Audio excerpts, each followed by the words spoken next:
What's up, you guys, and welcome back to another episode of the Checkup Podcast, featuring myself, Money Jackson, my co-host Alex. Alex, how you doing out there, man?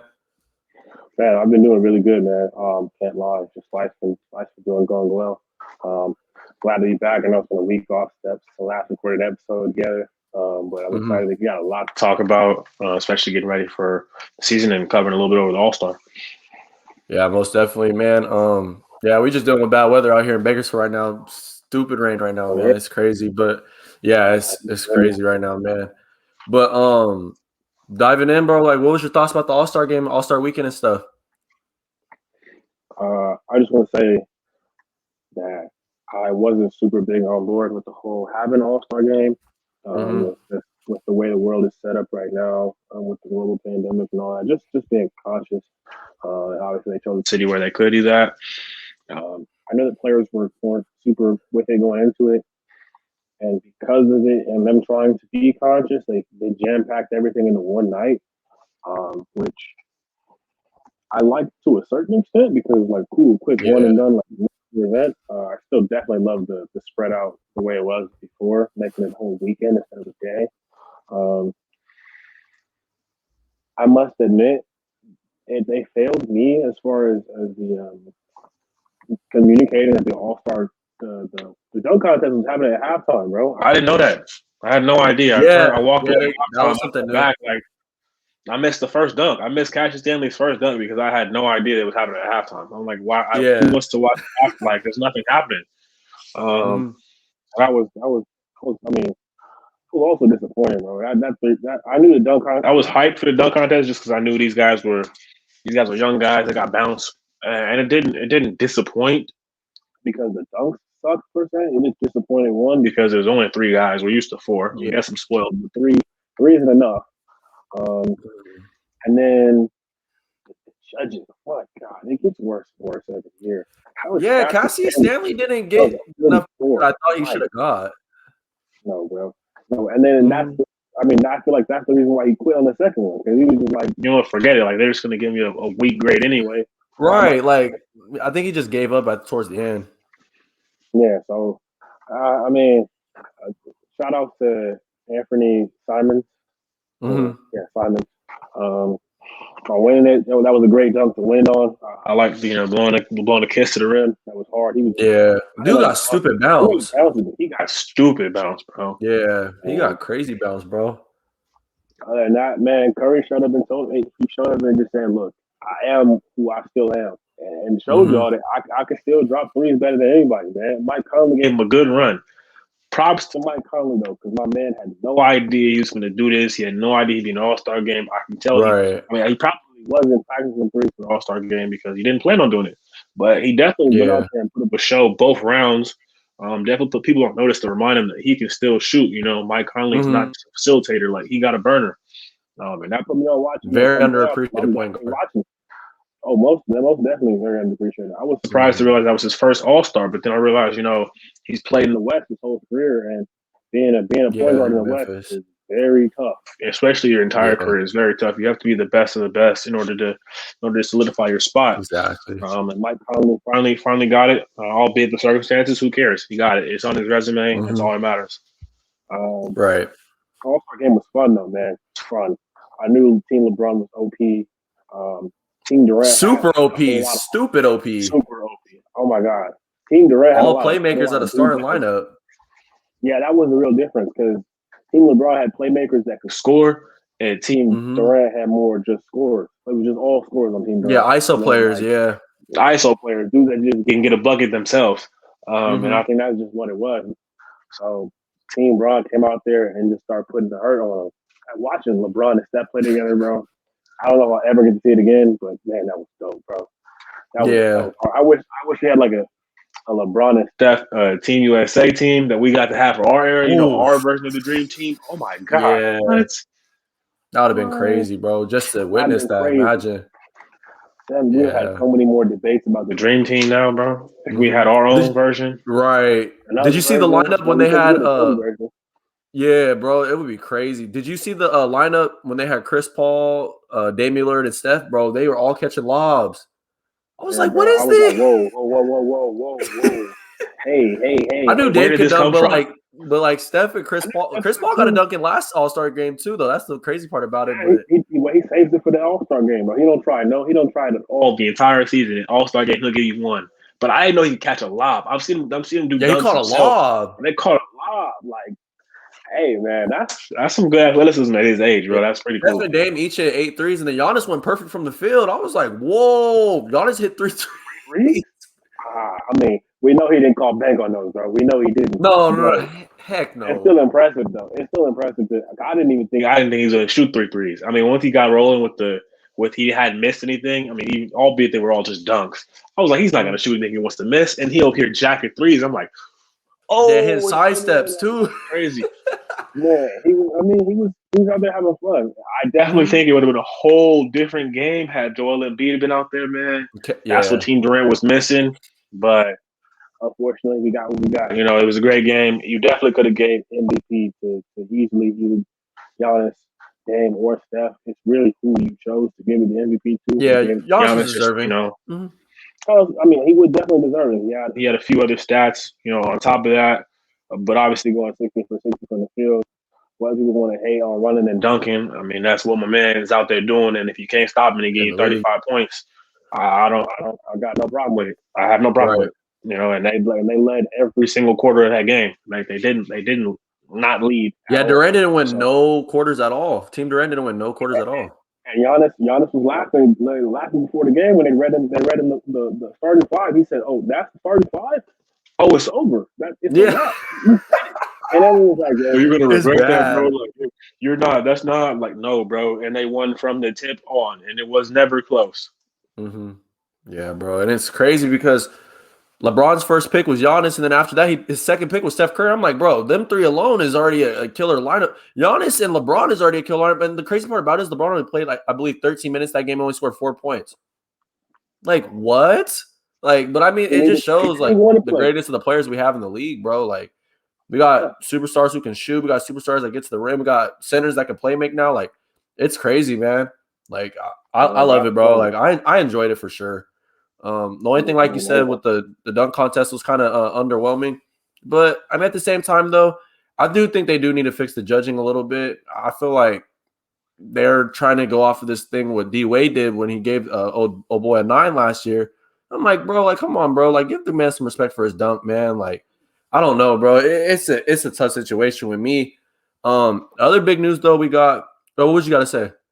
You got something to say? I would say like the whole changing the implementing the D Wade rule with the last round, having it where they just reveal who they'd vote for instead of a number. Yeah, I don't like that. I think there was no reason for that. There was no need for that. Okay, D Wade was one judge who made one really bad call that we all called him out for.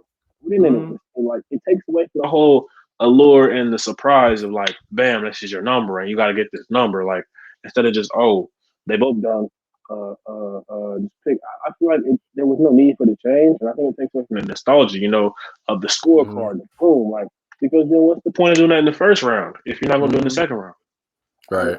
If you're gonna do it halfway, you might as well do it all the way. If you're not gonna do it the full way, then don't do it at all. Just go pure just names. Like yeah, I didn't get that at all, bro. Because I feel like too, like Cassius Stanley's first dunk was kind of wild in my opinion. I liked it a lot.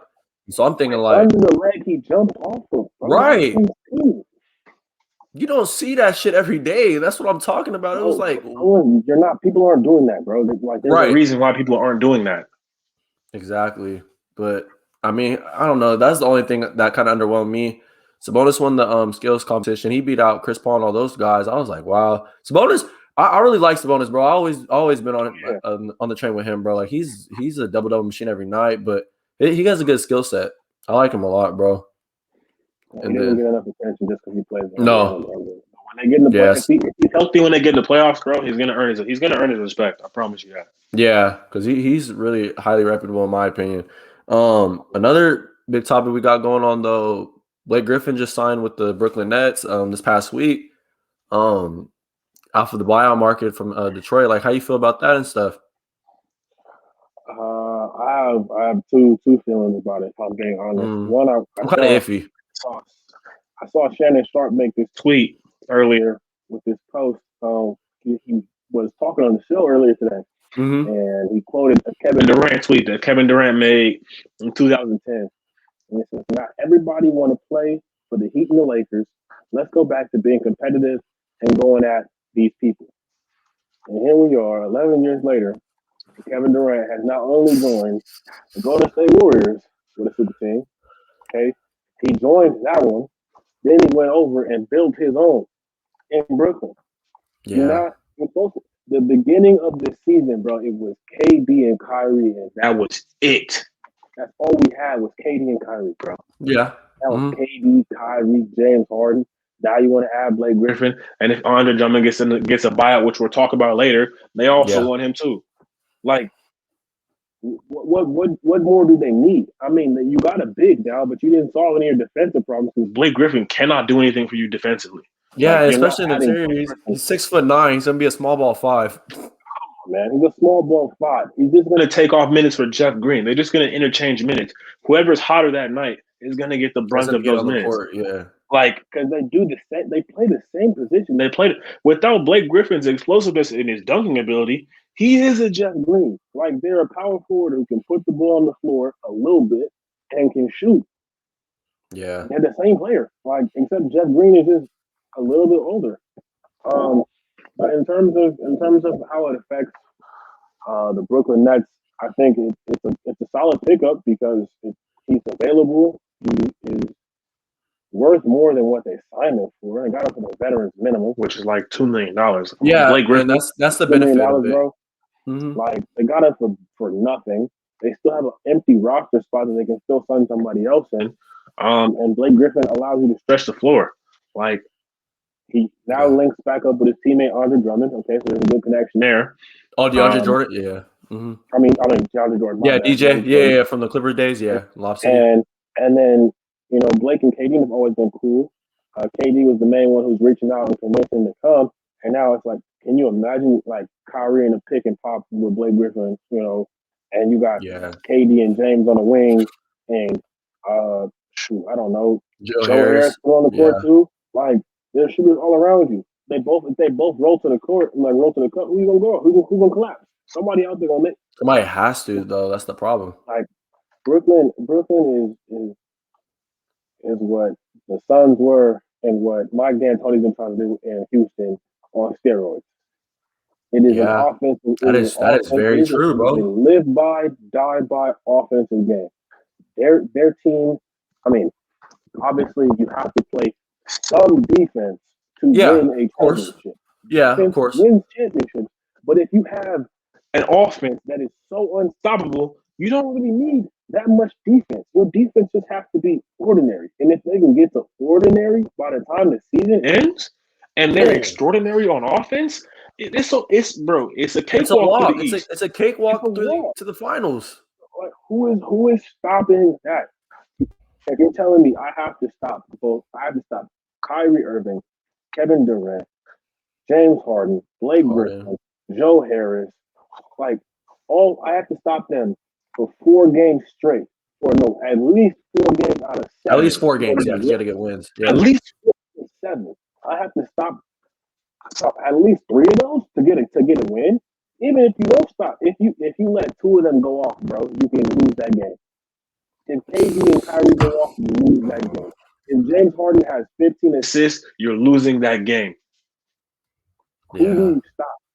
That's the promise when it comes playoff time, bro. You don't care regular season. You just try to stop anybody. Playoff time, who the hell do you stop? My thing though is like Kevin Durant's gonna get his regardless. You know what I'm saying? That if Kevin Durant comes back healthy, which I'm sure he is, and I mean Kevin Durant's skill set is built enough for him to score whenever he wants. But I think the primary concern is, I mean, you don't contain Harden because you contain Harden. I mean, he's gonna find his guys, and then Kyrie Irving, he's playing ultra confident right now. So it's kind of a tricky situation that you're gonna have to go up against. I mean, the front court, I mean, is their only hindrance still with size, but at the same time, it's Blake Griffin, DeAndre Jordan. Like they're not gonna be that much of a crutch to the team now, in my opinion. So you're just gonna have to luckily just go into an offensive shootout with them. I'm assuming because this team is gonna score 120, 130 a night consistently. If they're all in sync, all in rhythm, bro, it's gonna be pretty bad.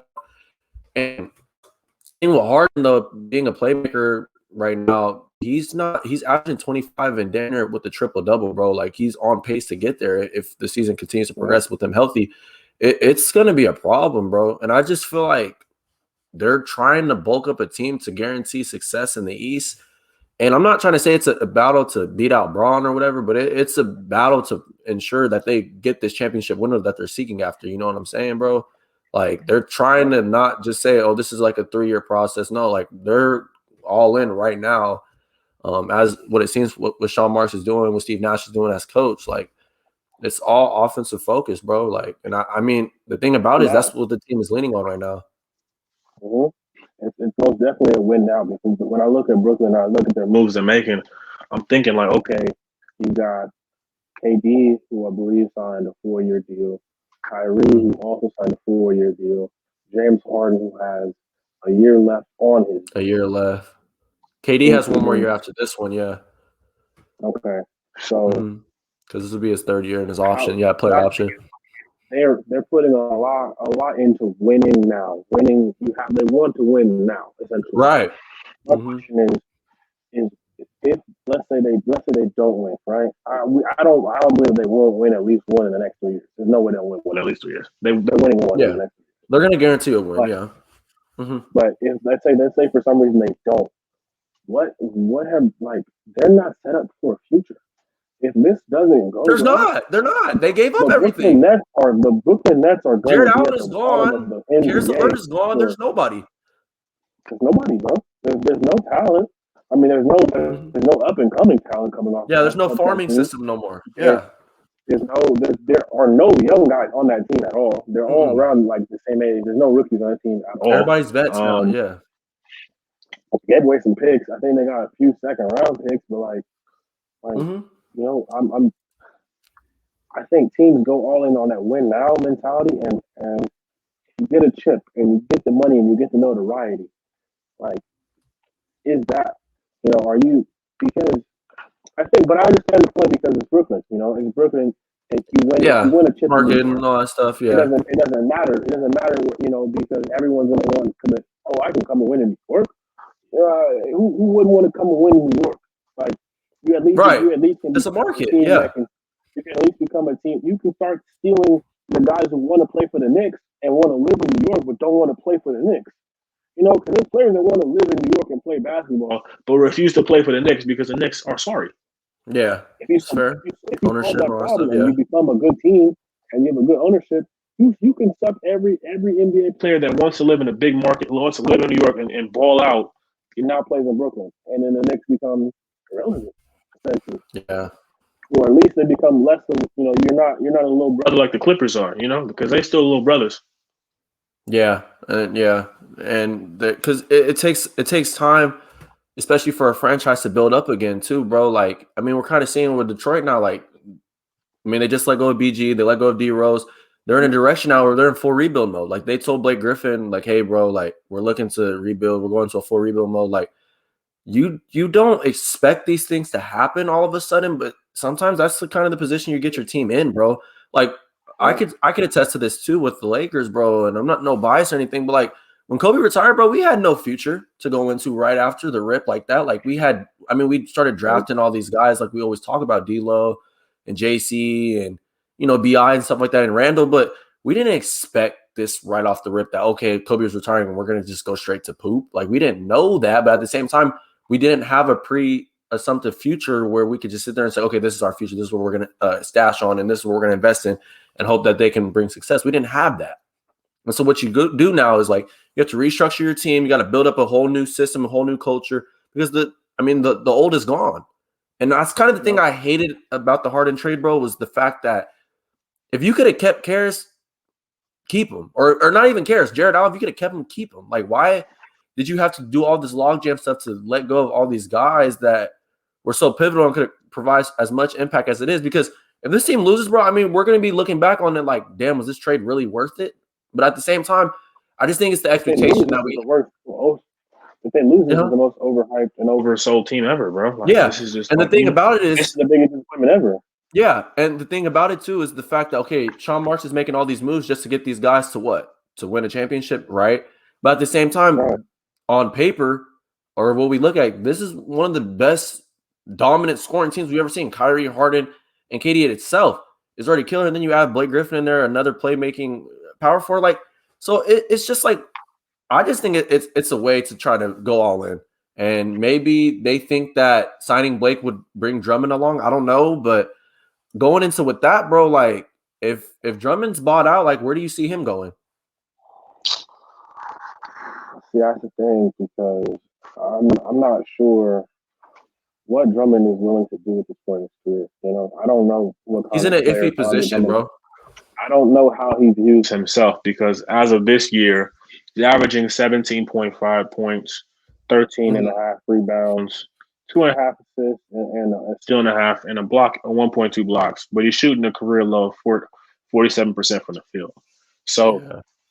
Andre Drummond has always been a double-double machine, guaranteed. If there was a Yeah, no stat that question. told you a mid-level in between, it was like he gets you 15 and 15 basically every night. That's what he's going to get you guaranteed. And people are starting to wonder, you know, they're kind of starting to get into Westbrook treatment, starting to, you know, are those empty stats because, you know, you getting a rebound off your own miss, you know what I'm saying? Like, is that right? They're starting to give in that sort of Westbrook treatment. Are you chasing rebounds? Are you stat pattern? I've watched, you know, I've watched a bit of Andre Drummond this year. I haven't watched enough to say that to make a conclusion either way. I think he's just playing basketball, and that's just how Andre Drummond's always got rebounds. It's just natural. You know, he knows how to rebound. He knows where the ball's going to come off, and he's positioning. Yeah, it's like a D-Rod. Yeah, he knows that's how he pays money, man. I mean, that's if Andre Drummond doesn't rebound like that, what is Andre Drummond's value to you? Honestly, he has to rebound like that. That's his value to you. If he doesn't get those offensive, defensive rebounds, I don't know what else you ask him to do on a basketball court because you can get a whole bunch of bigs to get you 18 a game if you want him to get 7 rebounds. You know, you can get a whole bunch of in the dump spot. Yeah, exactly. You're not getting a whole bunch. You know, like Rudy Gobert can get you 12, 13 rebounds a game, but he's not getting you 17 points a game. That's not Rudy Gobert at all. You know, so some players can do things like that. I definitely think in Drummond, once they buy out Drummond, which I see them doing. I know the Nets are a candidate if I'm a player and they offer me a contract and it's of some value. If it's more than veterans minimum, I'm taking it. What about LA though? If LA offers me a deal too, the Lakers, I will go to LA. I will go to LA. I'm not gonna lie. Because LA has an immediate there is a dire need there too, bro. They need to get rid of Marcus Gasol, and I can take that spot immediately. If I sign a contract with the LA Lakers, I'm taking Marcus Gasol's spot. I already know. You coming for a spot, AC? I don't. He doesn't need to come for that spot, bro. It's already there. It's there. The spot is for whoever they sign next. It doesn't matter who it is. Andre Drummond, Jared Allen, Larry Nance. It doesn't. Bro, JaVale McGee. It doesn't matter if they find a center that's comparable. Like he's starting over Marcus Gasol. That is the major problem with the Lakers right now. Is their center can't play a lick of defense, and he's stagnant on the offensive side of the ball. All he does is run pick and roll and post up on the 3-point line and wait for the ball. And by the time if you don't pass him the ball, there's no one in the paint to get rebounds other than Montrezl, who's 6'9", and maybe LeBron. And then if he does shoot it, he's on the 3-point line. So if he does miss, there's still nobody to get the rebound. That's the problem. That is the problem, and I don't think that. I mean, the problem is made better by the fact that Anthony Davis is there. But if you got Anthony Davis and Andre Drummond, bro, you're not getting any offensive rebounds. You better make your shot. You have to make your shot because you're not getting it back. It's not.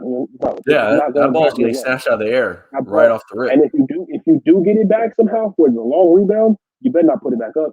Yeah, it's getting swatted. It's getting swatted. So, like, I think, I mean, obviously, that's one of the things with the rich get richer. You know, people like those kind of guys who are so good but aren't valued as that good anymore, but are way better than the good. I find that players end up in that aspect a lot. I think it's like you call them, you know, players that are underrated stars, you know, that are stars, but because they play on terrible teams and they just don't get any hype, they end up in situations like this. You know, we're seeing the same kind of thing. We talked about that last week. Yeah, we'll talk about that later. But Andre Drummond, I mean, there are plenty of teams that probably could use a center, and that might help them. It also it depends on because he's a little bit older now in age. I don't know what his exact age is at this point, but I believe he's 27. okay, so he's not that old. He's still in his Yeah, prime. he's still in his prime years. Yeah, He definitely could join a22. younger team because he's not like in his 30s or anything.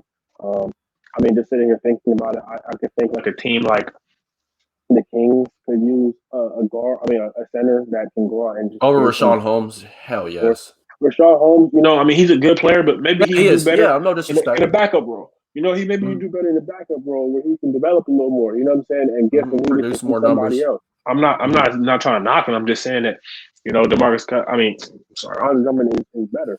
Yeah. Better than him. No disrespect. And I think this team, Andre Drummond, a team like the Dallas Mavericks needs to do like Andre Drummond, bro. Oh my God, like they have nobody tall to grab rebounds, bro. Porzingis is okay rebounding. For someone to be 7'3", he's 7'3", and he's never averaged double-digit rebounds. Never, bro. Never. Yeah, because he's not really in there like that no more. I get that, but like, who else is rebounding? You're gonna have Maxi Kleber as a rebounder, or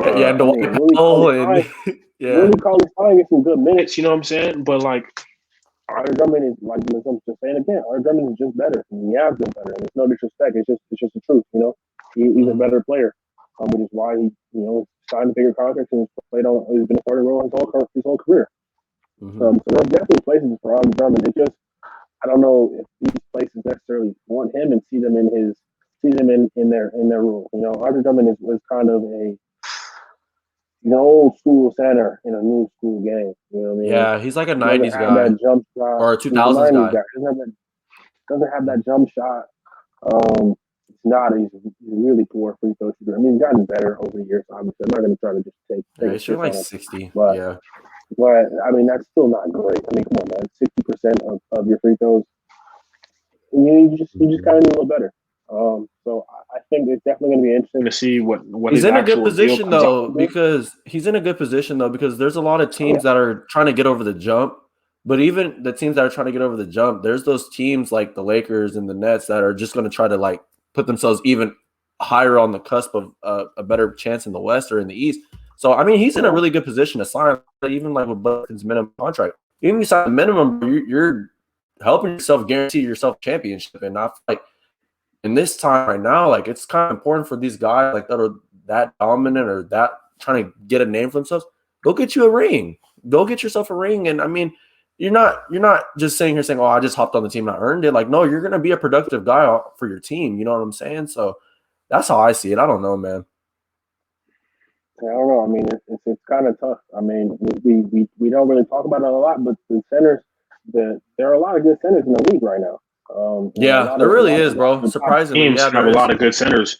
I'm just sitting there thinking like, okay, if he stayed in the East, the top teams on the East, I mean, he wouldn't really work for Milwaukee and no, he wouldn't, bro. It's a jam.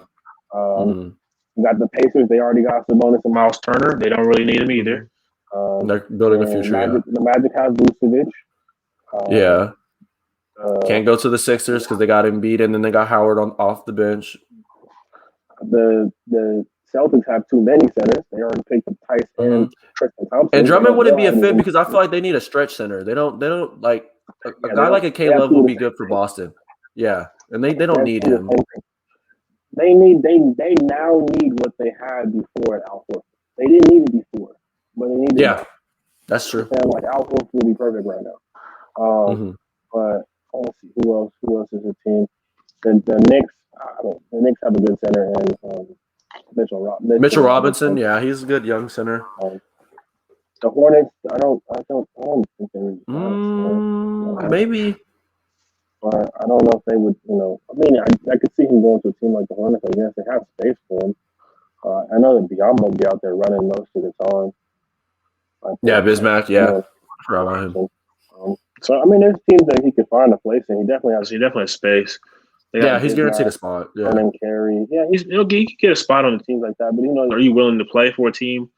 I mean, think about a guy like Andre Drummond. You've been in the league 5, 6 years now. I mean, you're on your second contract. Mhm. You're in your second contract pretty soon, and you've played in Mhm. Detroit and Cleveland your whole career.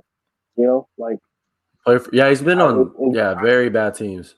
very Mhm. bad teams. So is a guy like that looking for a big market lifestyle because he's tired of living in Detroit and Cleveland, which are okay cities, or is Mid he market. tired of playing on playing mid market cities, or is he tired of playing for below average bottom of the barrel teams? And so is he going to go to a team that might not have might not have that location status, or is he going to go to a team with that location status? I can't tell you that. I can't tell if he values that or not. Mhm. Yeah, But I that's don't true, think any of the man. big market teams other than Brooklyn, other than the big market teams other than Brooklyn and LA I don't think they really have a spot for him. To be honest, Miami don't got a spot for him.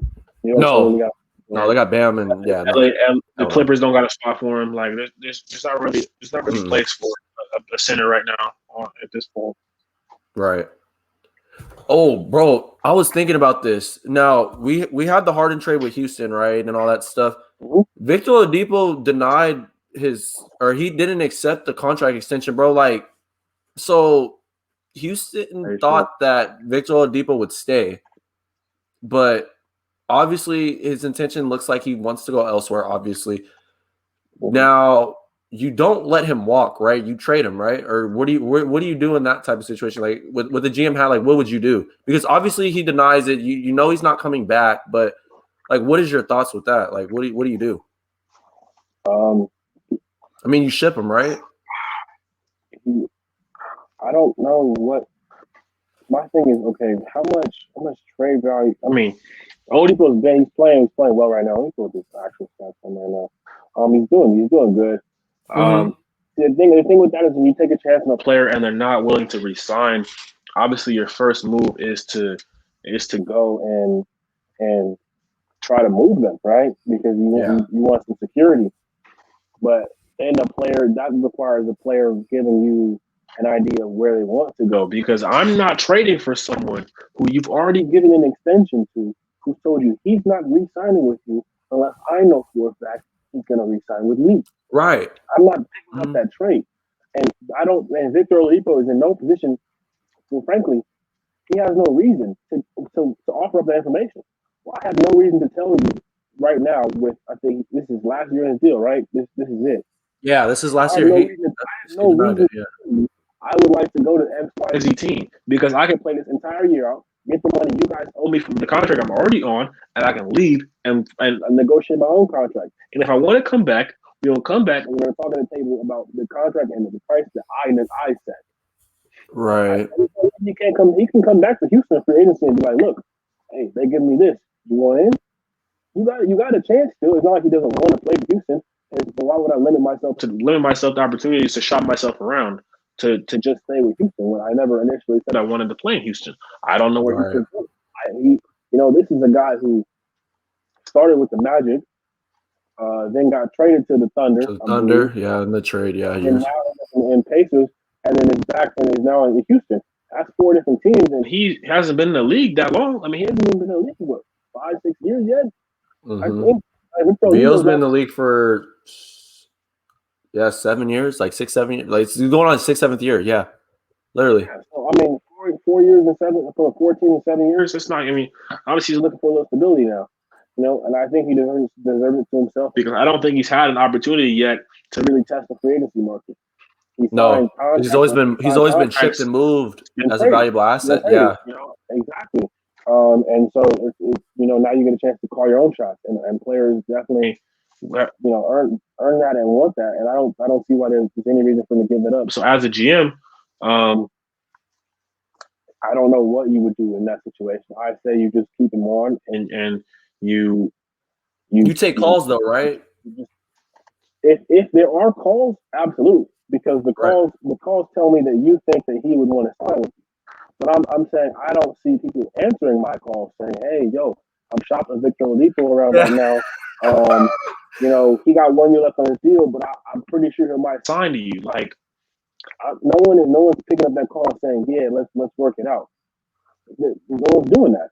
Yeah. And if they I'm are, already knowing, bro. what they're offering you in return is going to be little to no value to you.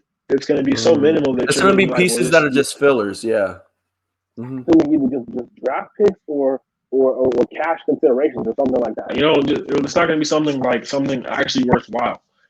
So I would say, Houston GM, just sit on it, man. Just let him play out the whole year.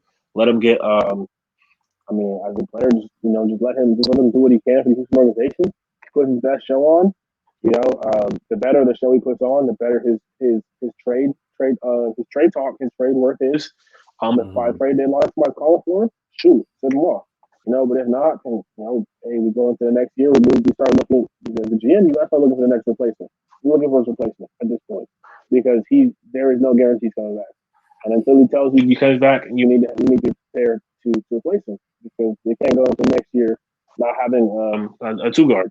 Well, I mean, if they can develop Kevin Porter, who I think could be a starting number 2 guard if you ask me. He's been balling in the G League bubble, bro. Oh my God, that kid is man. I wish the Suns had picked him up just because, bro. Just because he just has that raw talent, dude. Like prospects, bro. Yeah. Like we didn't even need him, bro. But just because, like, when I heard that Cleveland was letting him go, I was like, just like for those issues, I'm like, nah, bro. Y'all could have found it was just character issues. Organization, character issues, and I think he'll do just fine in Houston. It's a different area. I mean, there's more to get into, but there's also more to keep yourself. There's more to allow yourself to keep. There's more to do before you get into the bad stuff. And Cleveland is just, there's nothing bad stuff. Right. And then at least in Houston, you gotta, you can go out here before you end up doing something dumb and get into that stuff. You can still get into the bad stuff, but at least you have a few better options before you get to that point of desperation where you're so bored you're doing something completely stupid. Yeah. But hey, I think he could be their 2 guard next year anyway. So they might need to just find another one. And that can run the second unit. I don't know where Houston's going, and there's no reason for Victor Oladipo to want in on that direction because they don't have a direction at this point. Yeah, they got to figure that out for sure, especially by the offseason because I mean they're not getting in nowhere near for the playoff bubble or nothing like that. So they're going to try to, I feel like, alter it out a little bit. And I feel like they're really excited with what they're getting out of Kevin Porter Jr. Like you said, playing for the Vipers, bro. He's been scoring, bro, and creating plays for his teammates. Yeah. And I think just the bubble itself has helped a lot of players that are going to be up and coming blossom out into when they go to their original team assignments that they'll be great for their team, bro. Like it's helping their roles and stuff like that for sure, most definitely. Going into like with the new after the All-Star break and stuff, like do you kind of see like the West and the East kind of staying where it's at a little bit? Do you see like the Suns possibly making a jump even further, competing with like the Jazz, or like how do you see it, man? I think that the NBA always leaves a lot to be desired, and if there's anything we know, it's always tight in the West. Yeah, of course, always, no question. It gets really tight. So I don't think that you can comfortably say anyone other than like a number 1 position would be who it would be because the West can swing so hard and so fast in any direction. Yeah. We see it every year. Being honest, with the teams with the way it's set up right now, which is Utah 1, Phoenix 2, Lakers 3, Clippers 4, Portland 5, Denver 6, San Antonio 7, and Dallas at 8. At the end, as right now, shaking up, I don't see Dallas staying in that mix. They're 18 and 16 right now. The Warriors are right behind them at 19 and 18. I think Steph is just gonna play out of his mind. There's no way Steph is out on the playoff spot this year. Like there's just no way. Well, at least I think there's no way over the under the Dallas Mavericks at least. I don't think the Grizzlies will be good enough to compete. The Pelicans just can't play a lick of defense, and they can't finish games. They can't finish games because they can't play defense. So I think that the teams at the so the teams at the bottom of the West are pretty clear. You have Minnesota, Houston. I think the Kings are going to stay pretty clear at the bottom, probably stay around that 3rd spot. Thunder remain around there, and then I think it will mostly remain the same. I could see the Spurs maybe slipping without LaMarcus Aldridge, depending on because they're about to trade him. They get to replace him. So I can see them slipping out, but I still think they'll be 8-9 seed if they do for that play-in, huh? Yeah, for that competitive. That play-in. And so I think that's going to shape out the way it is. I think the Lakers, once they get AD back, will slip back, will rise back up, probably be a guarantee number 3 seed guarantee. I don't think they'll go to the playoffs at anything less than 3. Clippers could easily, I think they'll remain in the 3-4 range, probably more 4-5. I think How you guys like? How you like your guys' chances? Like the Suns? Like how you like your chances? I think the Suns. I see us being that 3 seed. If I'm being honest with you, I think we're better than the Clippers right now. I think that the Clippers may have 2 players. I believe him. The Clippers have 2 better players than anyone that we have on our team. Just freely speaking, but we have a better team. The Clippers they need better guard play. That's really the main problem. They have no scoring from their guards at all. And if they can solve that problem, then I would say they're a better team than us. But they don't have a consistent point guard that can facilitate, can score, that can do what it takes to run with the guards in the West. Every team in the West got a guard. You have to have one. I don't even know how they have one. They don't have one in the West. Like every single team in the West has a point guard that can go out and get at you. Or at least a 2 guard, which I guess George is. Anyway, they need a point guard definitely. So I see that staying kind of the same. Eastern Conference, I think Philly's going to remain kind of on top, but not on top. I think it's going to be a battle between them and Brooklyn for that 1-2 spot. I think they're going to remain the 1-2 though.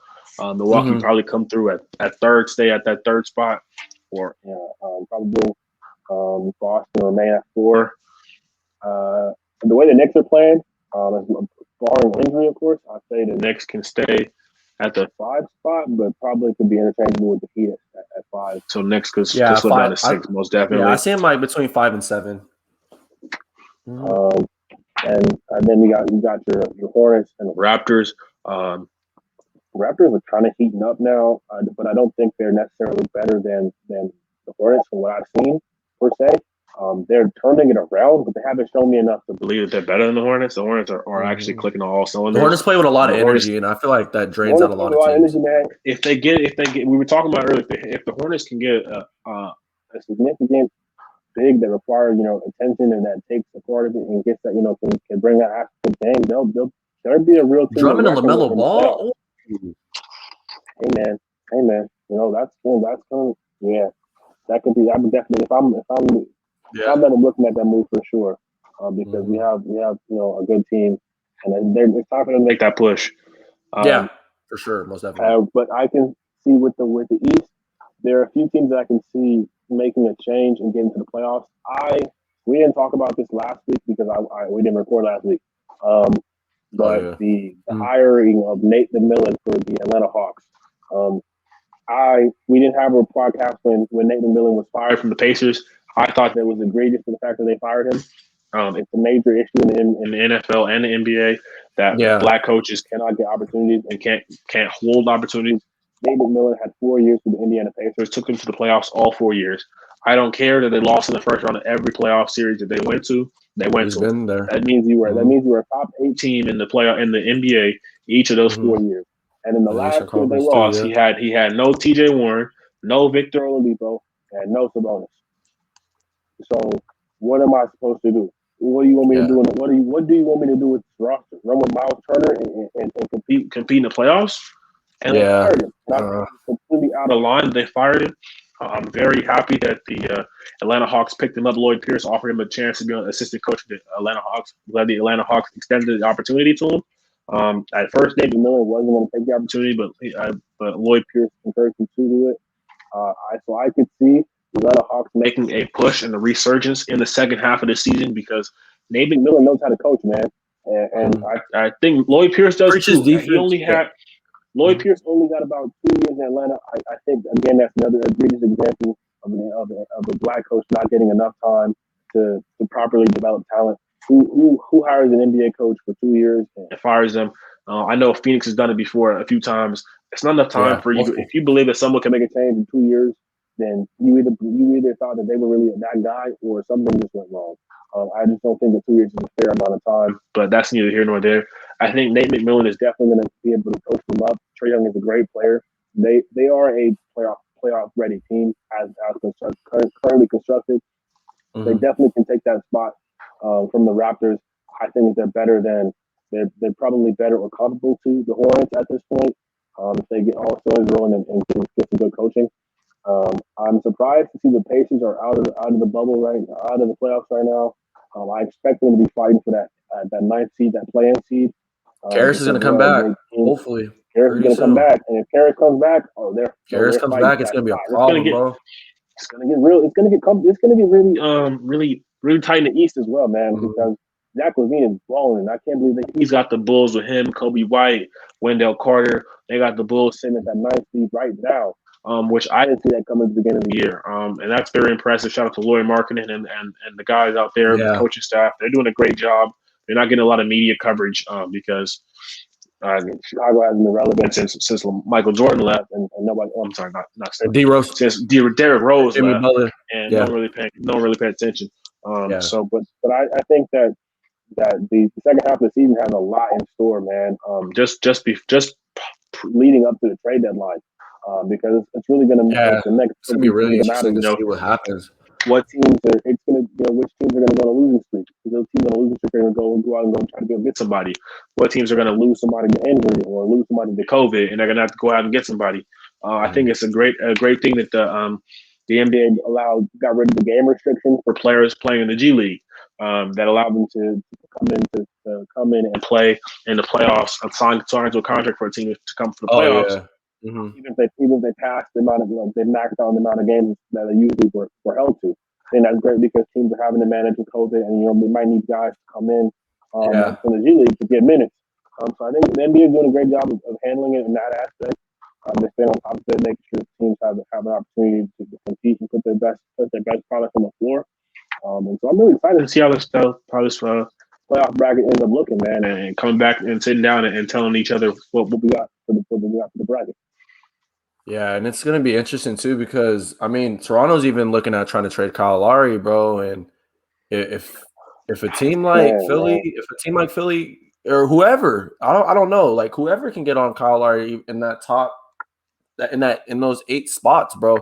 That's a major improvement. That's a major improvement, bro. A Kyle Lowry point guard on your team, bro. The offensive floor general and initiator, bro. That will help a team out a lot, especially in the Eastern Conference where we're starting to see a lot of tight knit in it, especially too. Like you said, we got Philly, Brooklyn, and Milwaukee as the top 3 powerhouses. But any of those teams like can be beaten. Like it's possible to see. We got Brooklyn, but at the same time, like you get a Kyle Lowry as your leader, bro. Like you don't know what could happen because at the same time, bro. We're seeing it with Chris Paul, like the impact that he's having on the Phoenix Suns, bro. You guys are winning games, bro, and that's not just by him scoring or not by him just getting assists or anything. It's by just his leadership and his role on the team and what he's maturing players up and stuff like that. So it's going to be really interesting. Like I'm pretty excited to see what happens with the trademark. Because it's kind of been like okay, he signed here, he signed there, but I want to see something big happen, and that's my big prediction. I think will happen is we're going to see big trades that are going to shake up the league just a little bit enough, more so on the Eastern Conference than the Western Conference. But yeah, so the second half of the season should be pretty exciting. I'm very excited for it and stuff for sure. Like you said, Zach LaVine, he's been balling. I think he can get that team into the playoffs for the first time in a while, bro. So I'm pretty excited to see what happens, bro. For sure. That would be really impressive, man. Yeah, for sure.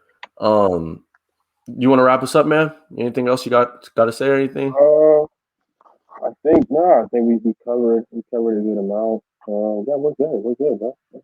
Be sure to check out For the Win, you guys. Check out For the Win, my homie Joel. Yep, shout out For the Win. Make sure to check it out. We'll have it linked on the Instagram. If you guys are listening or checking us out on YouTube, it's on our Instagram. It'll be tagged somewhere. Make sure to just check out us at TCU_pod. And you'll find both of our social media handles there as well. If we would love to connect you guys, we're thinking about having some more guests on pretty soon. So if you have any suggestions, again, if you want topics or if you want to talk, hop on the podcast, if you want to talk about a certain team or anything like that, just let us know. Because obviously we love doing it for ourselves. We want to cover everyone. We appreciate it. We want to cover everyone. We appreciate the people that listen to us. We want to make sure we at least offer content as a fair way of appreciation for saying thank you for listening to us that you guys would want to listen to. And so with that being said, Thank you. Have a blessed week, and we'll see you next week.